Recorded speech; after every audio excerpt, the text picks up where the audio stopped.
मध्य प्रदेश शिक्षक भर्ती से जुड़ी हुई कुछ अपडेट्स हैं और उनके बारे में हम चर्चा करेंगे। और मैं डिटेल में जाऊं उससे पहले चाहूँगा कि जिन्होंने चैनल को सब्सक्राइब नहीं किया है वो सब्सक्राइब करें चैनल को, बेल आइकन बटन को प्रेस करें ताकि मेरे लेटेस्ट वीडियोस की नोटिफिकेशंस आप तक पहुंच पाएँ। तो आइए हम देख लेते हैं क्या हैं आज की अपडेट्स। कल न्यूज़ चैनल्स पर भी ये काफ़ी न्यूज़ सर्कुलेट हुई थी कि चयनित शिक्षक ज्ञापन सौंपने के लिए बीजेपी ऑफिस पहुंचे, 7 को पुलिस ने थाने में बैठाया। तो न्यूज़ इस तरह की आ रही थी कि चयनित शिक्षक बीजेपी ऑफिस, डीपीआई और सीएम हाउस का घेराव करने वाले हैं, इस तरह का न्यूज़ सर्कुलेट हो रही थी। तो असलियत में वो ऐसा था कि एलाइड सब्जेक्ट वाले चयनित शिक्षकों ने ये प्रदर्शन किया था। तो क्या है खबर देख लेते हैं कि पुलिस का तर्क है कि प्रदर्शन की अनुमति नहीं ली। जैसे 7 को थाने में बैठाया था तो उसके बारे में जवाब दिया है पुलिस ने कि बिना अनुमति के प्रदर्शन किया गया था, इसलिए इनको थाने में बैठाया गया।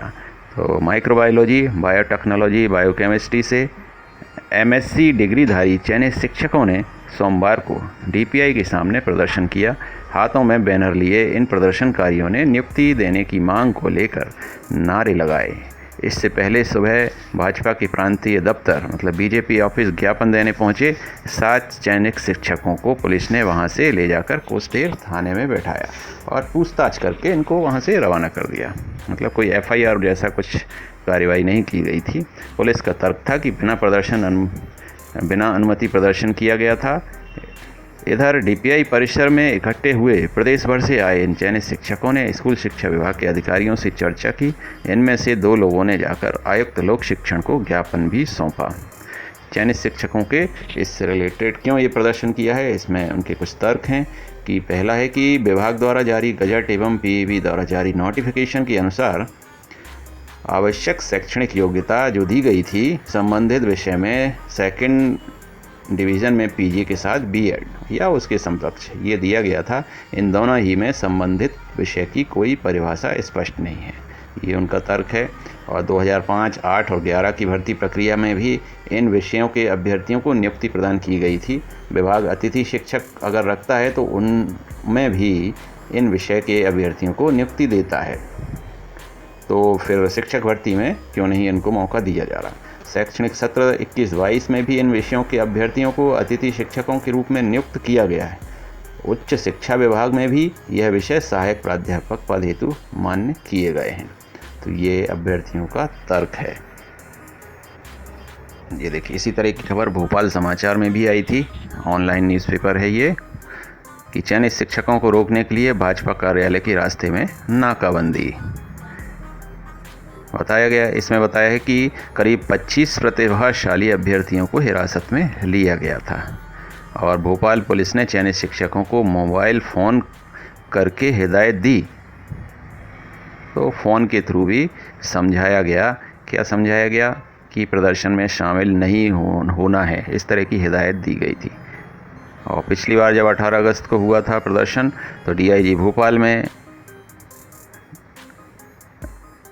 महिला उम्मीदवारों को बताया था कि इस प्रकार का प्रदर्शन करने से उनका भविष्य प्रभावित हुआ था। डीआईजी भोपाल जब आए थे डीआईजी भोपाल ने 18 अगस्त को जब वो आए थे शाम को संबोधित किया था तो ये कहा था कि इस तरह के प्रदर्शन से आपका भविष्य प्रभावित हो सकता है यदि एफआईआर दर्ज हो गई, इस तरह का उन्होंने कहा था।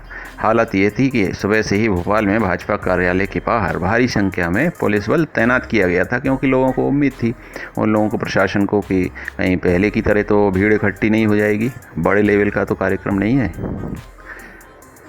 तो उनका जो मांग है वो ये है कि जब अगर हायर एजुकेशन में जब रखा जाता है ये योग्यता मान्य है और अगर अतिथि शिक्षकों को स्कूल में रखते हैं इन योग्यताधारियों को के साथ, इस योग्यता के साथ, तो फिर शिक्षक भर्ती में भी इनको मौका दिया जाना चाहिए, इस तरह की मांग है।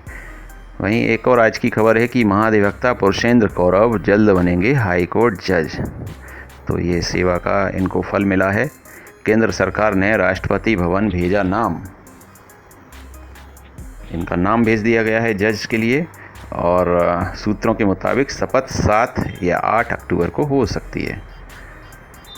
तो ये इन्होंने सरकार के महाधिवक्ता हैं वर्तमान में मध्य प्रदेश सरकार के, तो इनको सेवा का ये मेवा मिला है, फल मिला है ये। तो फ्रेंड्स, ये सारी अपडेट्स थी। और परसों 7 तारीख है, 7 अक्टूबर सुनवाई होना है। और बहुत इम्पोर्टेंट है कि 7 तारीख को कुछ ना कुछ फैसला हो, सकारात्मक बात सामने आए, क्योंकि 11 तारीख से 19 तारीख तक हाई कोर्ट में अवकाश रहेगा। तो 7 तारीख को कुछ ना कुछ होना चाहिए, क्योंकि अगर 7 को नहीं आया तो फिर एक लंबी डेट मिल सकती है। बीच में अगर 19 तक छुट्टी है, 19 अक्टूबर तक, 20 से मंथ के एंड तक काम चलेगा, उस दौरान कोई डेट मिल पाएगी अगर कुछ नहीं हुआ 7 तारीख को। और अगर अक्टूबर एंड तक भी कोई कुछ सकारात्मक चीज़ नहीं होती है तो फिर वो दिवाली की छुट्टी भी आ जाएंगी, कोर्ट में वो छुट्टियां रहेंगी, तो फिर मामला नवंबर एंड तक जा सकता है। तो देखते हैं 7 तारीख को क्या रिजल्ट निकल के आता है सुनवाई का, ये 7 तारीख को पता चलेगा। इस वीडियो में इतना ही। Thank you so much.